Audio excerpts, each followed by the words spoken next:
Great to see you again at my channel. 2 days have passed since I made that video about this cursed profile picture, the Blue Whale Challenge and Jonathan Galindo. Before we dive into today's video, I wanted to comfort the people who've reached out to me on Instagram. I've received numerous messages from people who accidentally talked with someone who claimed to be from the Blue Whale organization, fearing that they now might have been hacked. So just for the record, when you're just talking to someone on Instagram, TikTok, Discord or whatever social media you use, people cannot get your IP address or physical address. You can only get hacked when you click on a link that someone has sent you.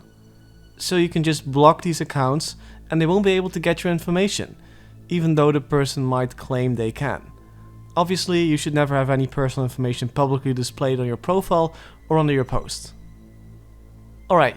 With that out of the way, I'll share some of my findings, starting with the thing that bugged me the most. There are literally thousands of accounts who have this cursed goofy mask profile picture. Even with the whole Momo situation a couple of years ago, I haven't seen this many accounts. Those Momo accounts back then only posted gory pictures and never really DM'd random people. During this Blue Whale Challenge, I noticed that people are getting mass DM'd, almost as if a large group of people has organized an attack. These type of attacks have happened in the past, and are usually initiated by online forums.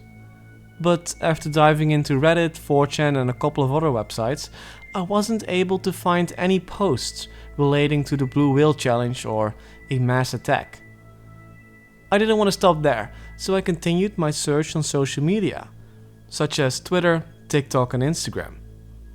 And on Instagram, I found something interesting. There is this cult-like group called the 6.inners, or the Sinners. In some of the comments under their posts, they're talking about starting the Blue Whale Challenge. Although other comments say that this is not the case. So besides that tiny lead, I wasn't able to track it back to any organization.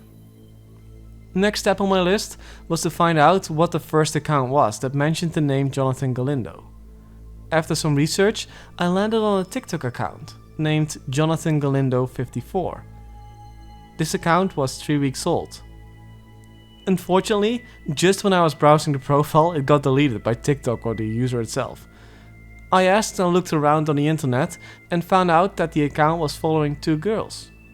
Both of them being minors, I won't share their personal information. All you need to know is that one of them is from Chile and the other one is from the States. Both of them have nothing to do with the whole situation and seemed visibly shocked that this guy was only following them. Another thing to note is that the Jonathan Galindo 54 account responded in both fluent English and Spanish. Due to the account being deleted, this was the only information I could find. I hit another dead end. Last but not least, I wanted to remind everyone not to open any messages you get from people with this profile picture. Myself and some others received messages from people claiming to be a part of the Blue Whale organization. They started by asking the familiar question, "Do you want to play a game?" Followed by a picture of a person covered in blood or heavily wounded, saying that if you don't reply, this will happen to you. They're taking this a bit too far. And I encourage you to delete any message you get, and definitely not look at any pictures. Trust me, you don't want to see that. That was all the information I was able to find until now. If anything will happen or I get a little bit closer to the source, I'll let you know. In case you're curious, I've pinned a couple of messages some people got onto my Instagram account. Link is in the video description. Thank you for watching. Stay safe and see you next time.